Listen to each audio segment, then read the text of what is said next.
friendlies, I'm Carolyn. Welcome back to my life, living on the road.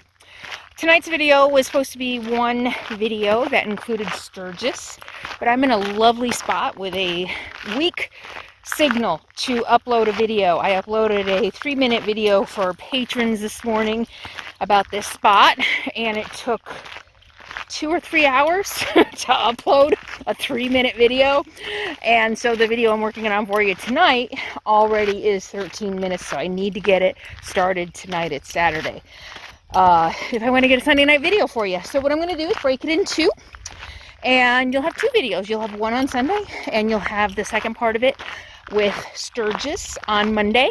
But tonight is a cool little lunch spot I found on Cook Lake, and a gorgeous boondocking spot in the Black Hills National Forest. Spent a lot of time in the Black Hills National Forest. So I'm going to share my camp with you. I'm going to share the sights, the sounds, a thunderstorm. Wait, I'm giving it all away. Wait, just watch. And some history. All right, enjoy. There ain't nobody gonna do it for you. Got to find your own.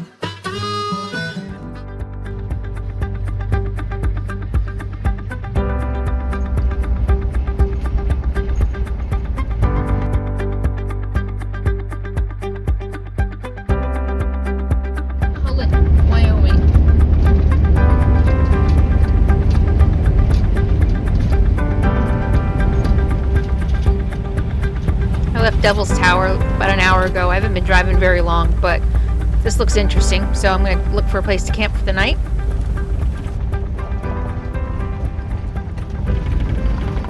So I've come almost 8 miles out this road. Just wanted to see the lake, Cook Lake. I figured, what the heck, you know, it's the day after Labor Day, Memorial Day, and I don't know, it's worth a look.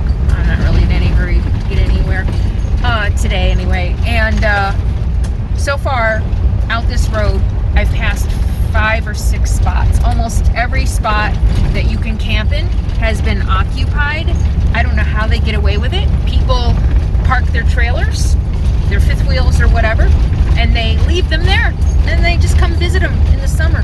I remember my ex-husband and I, when we used to camp in El Dorado National Forest, we would see that. We're like, how do they get away with this? You know, it was a 2-week maximum stay. And it's kind of really like upsetting me right now. Every spot is taken by a trailer that nobody is currently in. They're all closed up. It's just, yeah. We're going to talk about entitlement. All right, where's the lake? Hang on. Sadie girl, you're in the way. Look at this, no dispersed camping. Not by the lake. Well, fine.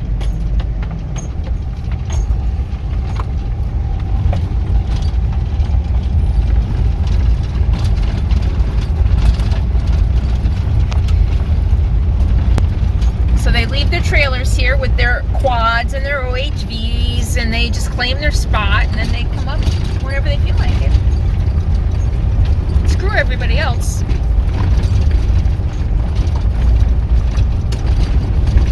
I was camped recently at a BLM spot in Utah, near South Dakota, near, where was I? Salt Lake City. There was a trailer. I was there for 2 weeks. I think exactly 2 weeks. There was a trailer parked up the way, the only really other spot, like up in the National Forest. Not a single person arrived at that trailer the whole 2 weeks I was there. They were claiming the spot, preventing anybody else from enjoying it, and they never showed up in 2 weeks. And I wonder how many of these trailers here.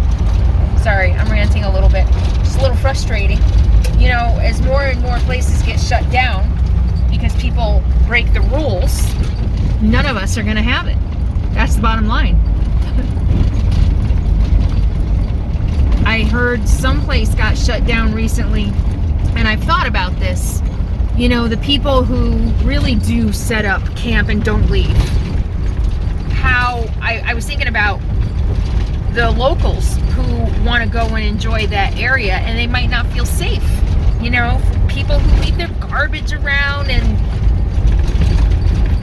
you know, just make it feel unsafe for people who want to go enjoy it.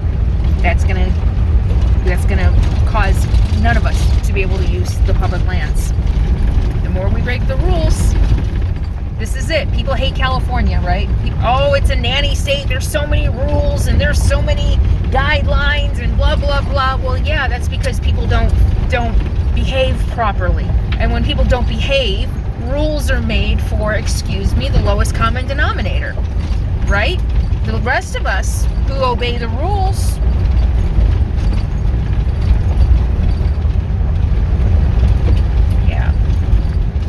the rest of us who obey the rules have to suffer because of the people who don't. Yeah, as I don't wear my seatbelt. That's different. Victimless crime. And I know you guys don't agree with that, but it's different. Nobody's gonna, they're gonna say, yeah, too many people aren't wearing their seatbelts, so nobody can drive, you know? Yeah. And, you know, a lot of people think that I'm selfish for not wearing my seatbelt because what about the EMTs who have to come and get you? Well, you know, if you're thinking that while you're standing in line for a Big Mac, then yeah, I got nothing to say. Oh, look at the lake!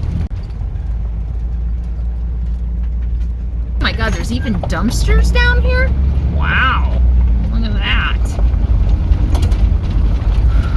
Oh, and there's people down here. Camp Loop picnic area. Oh, there's a campground?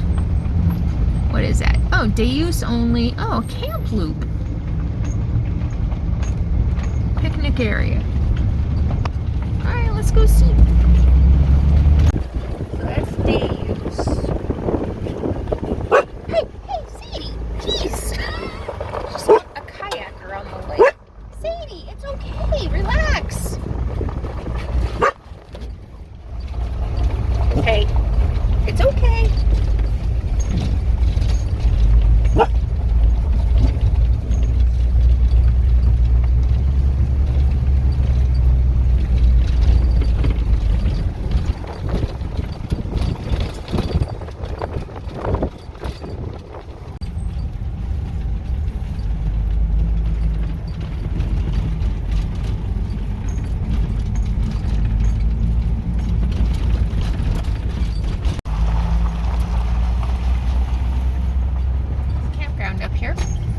But it's way up away from the lake.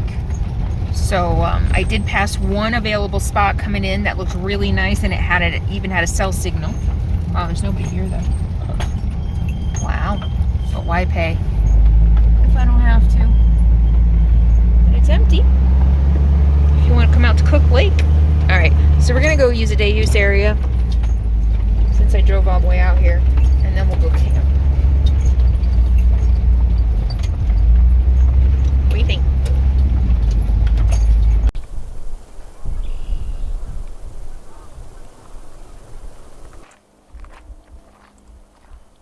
Black Hills National Forest is 1.2 million acres, and it's an isolated, eroded mountain region, or at least the Black Hills part of the National Forest are, and it's in western South Dakota and northeastern Wyoming.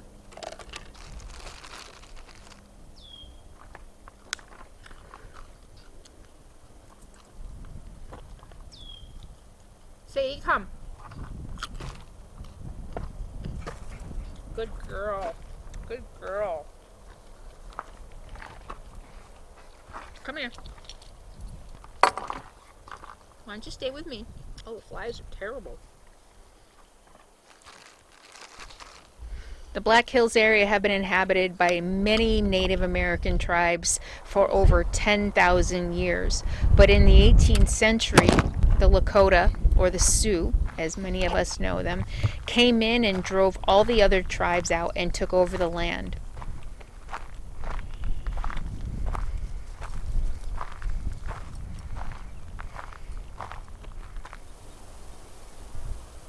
And the Black Hills became a hunting ground and sacred land of the Western Sioux Indians.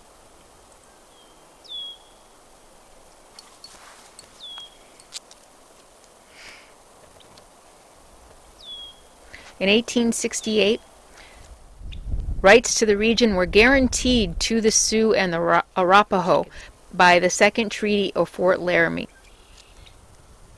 Zoom in more to get that bird.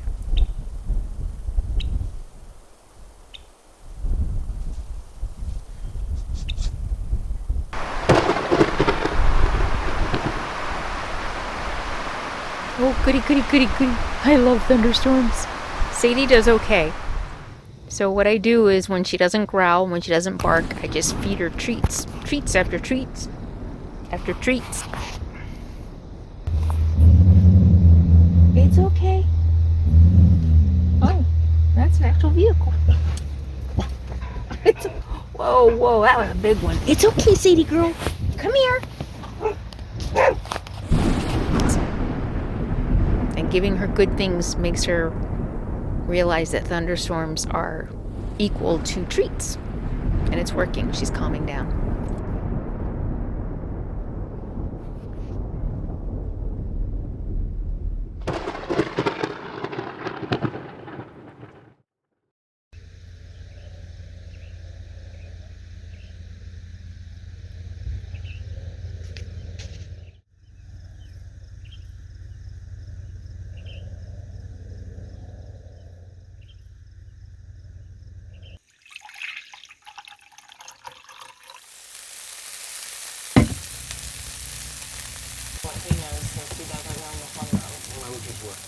Next, I start with the sofrito, which is onions, juvenile peppers, some garlic, then I do some olives, some capers, and for seasoning, some oregano and some bay leaves. I'm going in, girl. Good luck. The Laramie Treaty lasted all of 6 years. But when gold was discovered, everything changed, and George Custer and his troops and thousands of white gold hunters and miners swarmed the area, invaded the area, and drove out the Sioux.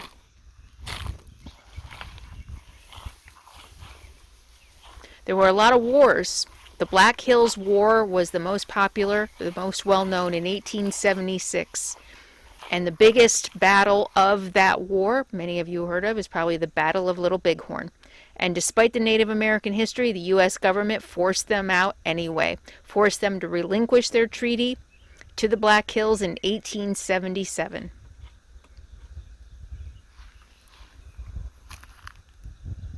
Making the Homestake Mine the largest gold mine in the United States in 1877.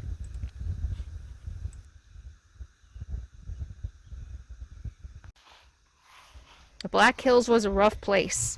A lot of wars, skirmishes, as Native Americans bucked back against people stealing their land and defying the treaty that they signed in good faith with the United States. People from all over the country came to try to seek their fortune, to mine the gold that was in the hills.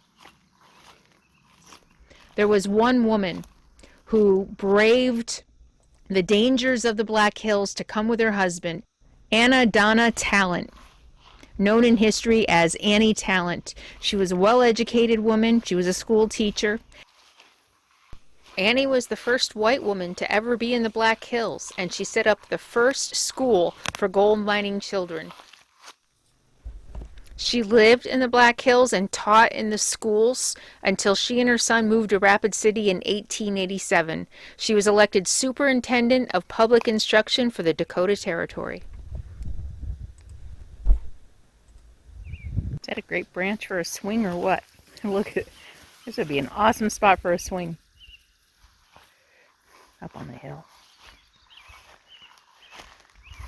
Tire swing. Who had a tire swing when they were a kid? I didn't. I think I had cousins that did. Not a bad view from a tire swing. Or a regular swing.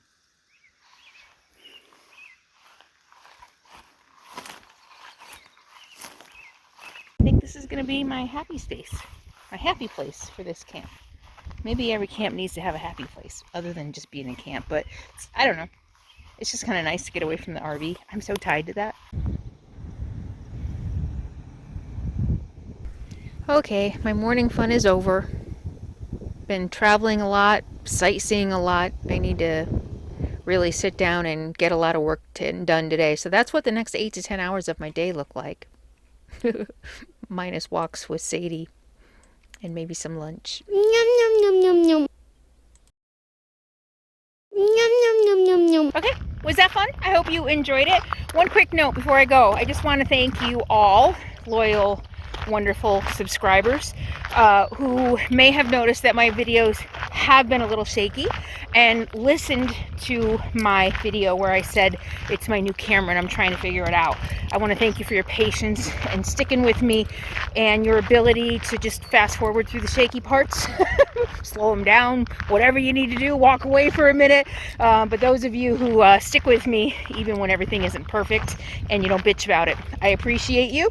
Thank you so much. I'll see you next time. In the meantime, be happy, be free, and be kind. Mwah. Sadie's back there hunting. Yeah. All right. Bye.